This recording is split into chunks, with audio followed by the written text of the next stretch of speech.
నాన్మడోల్ తుపాను జపాన్లో భీపత్సం సృష్టించింది. తీరాన్ని తాకే సమయంలో కుండపోత వానలు, పెనుగాలులు విజృంభించగా నాగసాకి ప్రాంతం అతలాకుతలమైంది.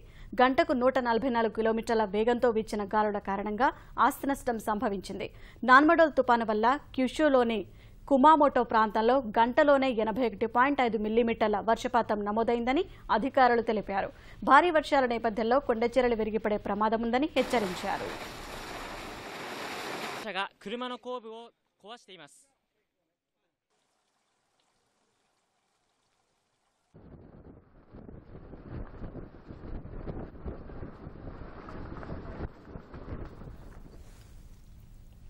నాన్మడోల్ తుపాను జపాన్లో భీపత్సం సృష్టించింది.